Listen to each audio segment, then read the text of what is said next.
Vous voulez savoir pourquoi certains infopreneurs réussissent dans leur création de contenu et dans leur business en ligne, alors que d'autres échouent? Dans cette vidéo, je vais vous montrer ce que font les infopreneurs qui réussissent et comment vous allez pouvoir appliquer ça dès maintenant en débutant sur Internet.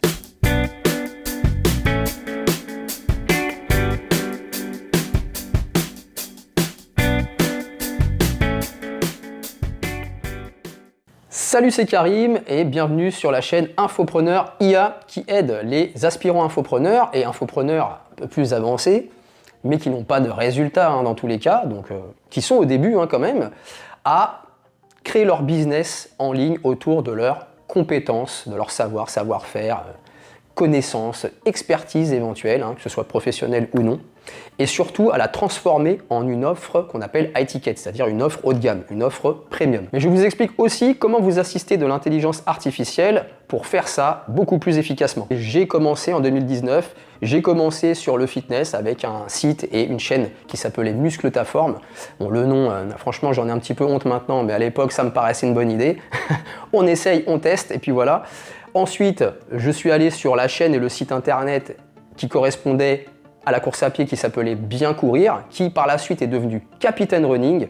Finalement, ces business, je ne les ai pas continués. Voilà, pour différentes raisons, je ferai certainement une ou plusieurs vidéos à ce sujet pour expliquer le pourquoi du comment. Ce n'est pas le sujet de cette vidéo. Et puis, j'ai un projet de business en parallèle de celui-ci sur la batterie, puisque je joue de la batterie aussi, je suis autodidacte, c'est-à-dire que je joue à l'oreille. Et du coup, je lance aussi un business à côté, c'est un petit business secondaire que je vais faire évoluer en même temps que celui-ci. Du coup, c'est intéressant et puis ça pourra me servir aussi un petit peu de laboratoire pour des fois faire des petites comparaisons, expliquer des choses un petit peu complémentaires, connexes, etc. Enfin bref, attaquons dans le vif du sujet. Et commençons par voir le mythe versus la réalité. Le mythe tendrait à nous dire que lorsque l'on commence un projet de business en ligne, il faudrait être ultra performant, utiliser beaucoup d'outils, et viser la perfection. Mais la réalité est tout autre. En effet, la vraie différence, c'est la persévérance. C'est-à-dire de continuer malgré les échecs, de rester motivé quand personne ne réagit à vos créations et publier de façon régulière avec une fréquence adaptée. En effet, comme exemple concret, je peux me prendre moi-même. Ma première publication sur la chaîne Infopreneur IA date du 4 décembre, si je ne me trompe pas. Disons début décembre. Actuellement, lorsque je tourne, nous sommes presque à la mi-janvier. J'en suis donc à ma 7e vidéo. Plus toute une stratégie de contenu court. J'ai essayé de mitrailler, d'avoir une fréquence un petit peu élevée. Et du coup, qu'est-ce que ça a causé ça? Eh bien, au tout début, je n'avais pas envoyé la stratégie sur les contenus courts et je ne faisais que des contenus longs. Ces contenus longs me rapportaient quasiment aucun abonné. Avec le bon équilibre, c'est-à-dire garder ma régularité hebdomadaire, et de venir multiplier les créations et du coup les publications grâce au contenu court, ce nombre d'abonnés est largement monté. Alors, à l'heure actuelle où je tourne, c'est pas encore, on va dire, fifou, mais il est avéré, et je le vois, c'est net, il n'y a pas à tergiverser, que ce nombre d'abonnés n'aurait jamais été ce qu'il est actuellement, là où je tourne, si j'avais pas fait cette stratégie mêlant la régularité et la fréquence de manière équilibrée. Et donc déjà, ça nous montre la tendance de la réalité du terrain sur YouTube. Ce qui nous amène à la persévérance et à l'état d'esprit. Alors la persévérance, vous savez ce que c'est? C'est le fait de continuer malgré ses échecs, malgré le manque d'engagement, malgré les critiques négatives. Et c'est le fait de garder sa motivation intacte et son cap dans sa création de contenu. En fait, la formule secrète pour réussir en ligne, c'est la patience plus la régularité plus l'adaptation. Prenons un exemple concret. Vous commencez, comme moi je l'ai fait au début sur cette chaîne, comme je vous l'ai expliqué précédemment, au début, j'ai publié simplement des formats longs. Donc j'avais la régularité, j'avais pas de fréquence. Une fréquence de un contenu chaque semaine, un contenu hebdomadaire. J'ai fait ça pendant plusieurs semaines. Et au bout d'un moment, je me suis dit, mais est-ce qu'il ne serait pas intelligent, est-ce qu'il ne serait pas peut-être stratégique, audacieux, malin, de publier plus? Et pourquoi pas utiliser une stratégie avec les formats courts couplés à ma création de formats longs? Et boum, c'est ce que je vous expliquais précédemment, même si c'est pas la folie, on n'a pas décollé verticalement vers les astres, mais en tout cas, ça a vraiment dopé le nombre d'abonnés. Et ça vous permet quoi? Ça vous permet de venir vous aider à conserver cette motivation. Parce que il y a le fameux débat, on entend que les vues que vous aurez sur les formats courts ne sont pas les mêmes que sur les formats longs. Mais à ce stade, comme je l'ai dit, il y a adaptation dans la formule secrète, magique. Et donc l'adaptation, ça veut dire que ça ne sera pas tout le temps constant votre stratégie. On va commencer comme ça va nous faire plaisir, ça va déjà montrer qu'il y a un certain intérêt sur ce que vous faites. Plutôt que d'être dans le désert général, vous allez avoir un petit peu d'interaction. Et ça va vous faire plaisir. C'est pas grave, par la suite, vous aurez le temps de peut-être vous focaliser un petit peu plus sur les formats longs, ce que je vous recommande, puisque avant tout, vous voulez devenir un infopreneur, donc on est là pour apporter quelque chose, pour apporter une valeur, des connaissances, des explications. Les formats courts, c'est pas fait pour ça. Mais là, on est dans la stratégie de décollage. Donc c'est ça qu'il ne faut pas oublier, l'adaptation très importante dans la formule. Vous pourrez revoir par la suite votre façon de faire. Sans oublier que les abonnés à votre chaîne qui seront venus via le canal des formats courts pourront tout à fait être intéressés par vos formats longs. C'est pas gravé dans le marbre que « Oh, je suis venu sur le format court, alors moi, c'est format court ». Non, on n'en sait rien. Ça, vous n'avez pas vraiment la main dessus. Ce qui compte, c'est de vous mettre un petit coup de boost. Et même si les résultats sont faibles au début, par exemple ce qui est mon cas là, puisque je commence sur ma chaîne Infopreneur IA, on continue à publier. En fait, débranchez votre cerveau, vous ne posez pas trop de questions. Parce que si vous réfléchissez trop, vous ne passez pas à l'action. Mais attention, il ne faut pas non plus tomber dans le piège de publier n'importe quoi. La persévérance ne veut pas dire envoyer plein de n'importe quoi, des choses qui n'ont aucun sens, qui n'apportent strictement rien. Il faut quand même apporter un minimum de valeur à votre audience. Parce que vous voulez devenir un infopreneur. Donc il ne faut pas vous décrédibiliser d'entrée de jeu. Ne tombez pas dans le piège du divertissement, ne tombez pas dans le piège des super productions. C'est pas du tout votre modèle économique. Vous, ce que vous ciblez, c'est un trafic qualifié. Un trafic où il y aura beaucoup moins de volume, beaucoup moins de débit, mais beaucoup plus de pépites. Ce qui nous amène maintenant au bon équilibre entre qualité et quantité de publication. Comme on l'a dit précédemment dans cette vidéo, il vous faut de la régularité. La bonne régularité. Moi, je vous recommande la fréquence hebdomadaire. C'est plus simple, efficace. Cette régularité, elle va vous permettre de construire votre crédibilité et votre visibilité en ligne. Ensuite, on l'a également évoqué, il vous faut la fréquence adaptée. Donc là, il va vous falloir un savant mélange entre contenu long et les contenus courts. Et les contenus courts sur plusieurs plateformes que vous allez pouvoir recycler. C'est une stratégie efficace. Mais voyons maintenant le dilemme de la quantité versus la qualité de vos contenus. Alors, par qualité, qu'est-ce qu'on entend? Tout d'abord, ça c'est essentiel, on ne discute pas là-dessus. Vous êtes un infopreneur ou un futur infopreneur et il faut que le fond dans vos contenus soit solide. C'est-à-dire que le contenu que vous publiez, donc le fond de votre publication, de votre vidéo, doit réellement apporter de la valeur aux gens et leur enseigner quelque chose, leur apprendre quelque chose, les aider sur une thématique précise. Mais la forme, c'est là qu'on peut faire des concessions. Les images, le montage, le design, tout ça, vous n'avez juste qu'à faire quelque chose de suffisant. C'est-à-dire que du moment que c'est propre et clair, vous n'avez vraiment pas besoin de chercher la perfection absolue. Et ça, c'est vraiment la clé secrète pour ne pas vous bloquer sur la fréquence de publication. Par exemple, prenons une vidéo YouTube format horizontal, donc format long, c'est le format le plus long à produire. Le contenu sera très utile, puisque bien sûr votre fond sera solide, mais le montage doit être simple,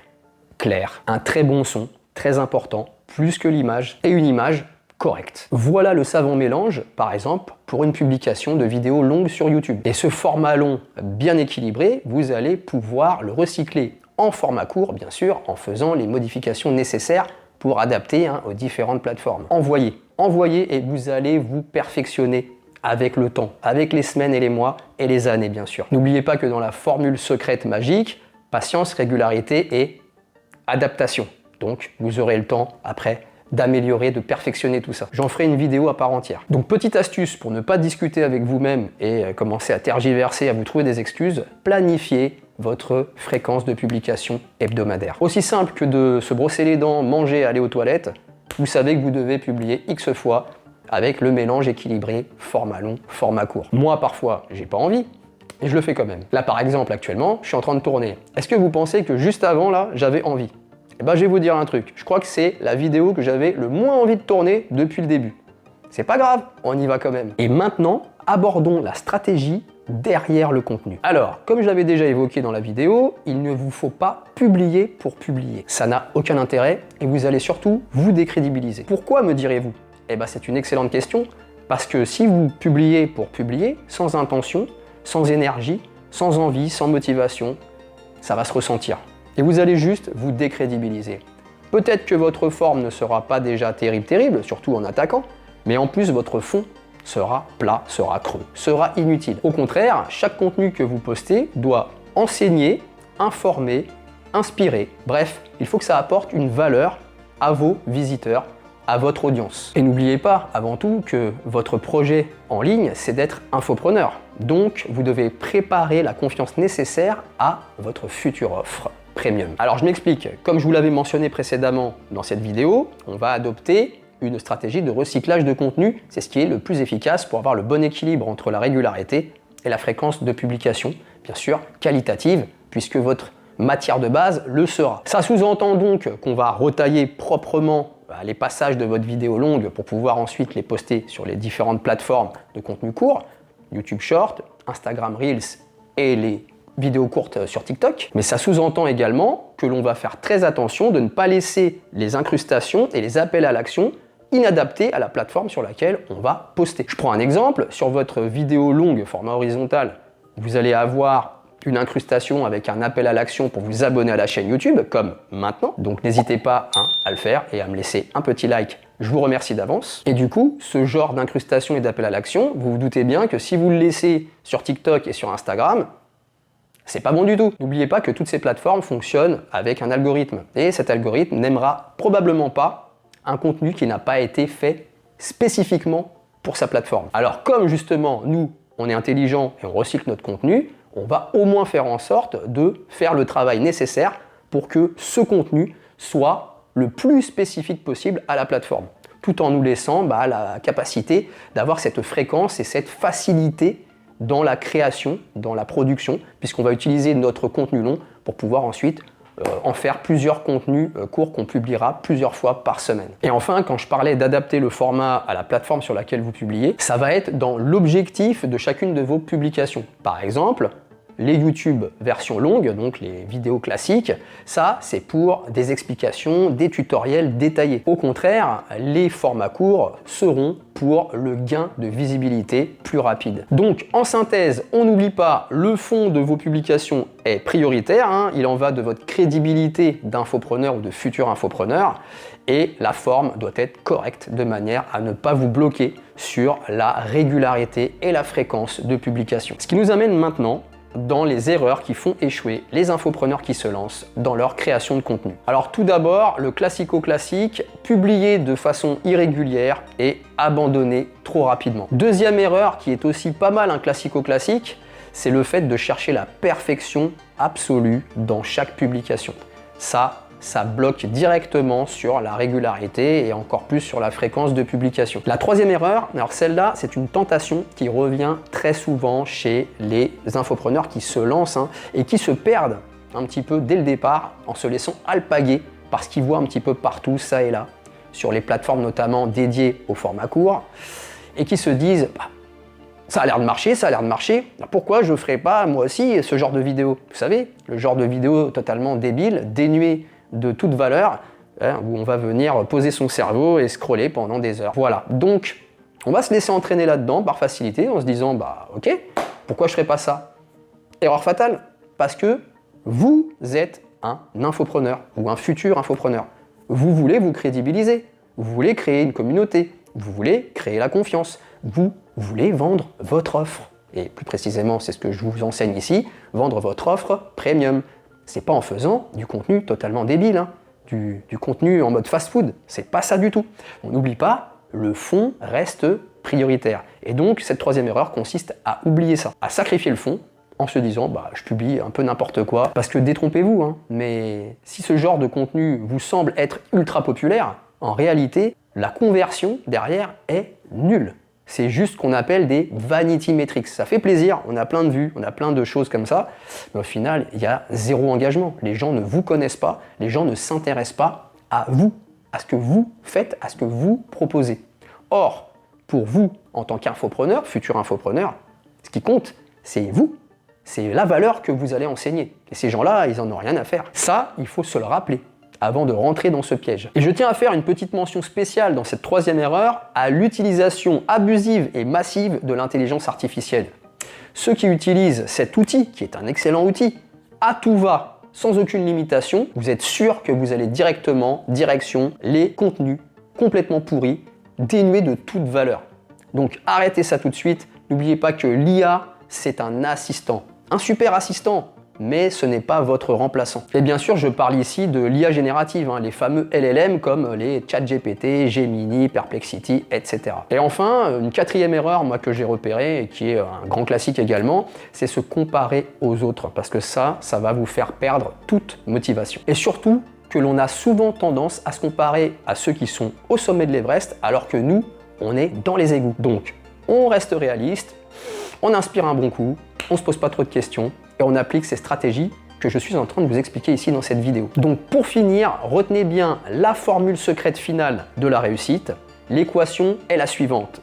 Persévérance plus régularité plus fréquence plus équilibre fond-forme égale réussite. Ne vous triturez pas les neurones. Ce qui va faire la différence, c'est votre longévité en faisant toutes ces différentes actions. Mais bien sûr, ces actions, il faut les faire correctement. Il faut se former, il faut pratiquer, il faut adapter. Il faut maîtriser le marketing digital, différentes stratégies. Il faut un minimum aussi se former sur sa création de contenu.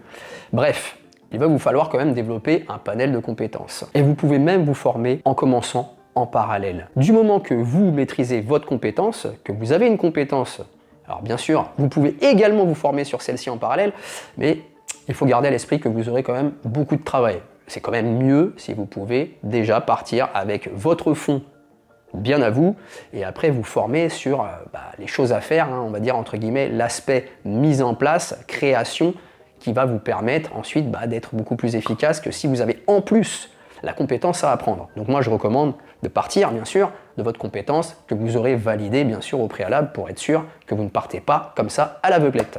Et d'ailleurs j'en profite, si jamais vous êtes déjà relativement au clair sur cette fameuse compétence que vous voulez monétiser pour pouvoir vivre de votre activité basée autour de cette compétence, vous voulez lancer votre business en ligne, vous voulez valider, structurer votre projet, moi, ce que je vous propose, c'est de réserver un appel stratégique de 30 minutes avec moi-même. C'est 100% offert et vous trouverez le lien dans la description sous cette vidéo. C'est le premier lien. Mais si au contraire, vous n'êtes pas au clair sur cette compétence, sur son potentiel économique ou encore même sur le modèle économique d'un infobusiness, moi, ce que je vous recommande, c'est de vous inscrire à la formation offerte que vous trouverez dans la description sous cette vidéo. C'est le deuxième lien. Voilà, j'espère que cette vidéo vous aura plu. J'espère qu'elle vous a donné envie de vous y mettre, de commencer, de créer vos premiers contenus. Alors moi, ce que je vous invite à faire, c'est de le faire. Vous avez un compte Google, créez votre chaîne YouTube, commencez, publiez. Voilà, en respectant bien sûr les principes que l'on a évoqués dans cette vidéo. Et n'oubliez pas que les résultats arrivent à ceux qui persistent. Je vous dis à très vite sur la chaîne Infopreneur IA, au téléphone si jamais vous décidez de passer à l'action et de réserver votre appel stratégique offert, ou encore directement dans votre espace membre si vous vous inscrivez à la formation offerte. C'était Karim, bye.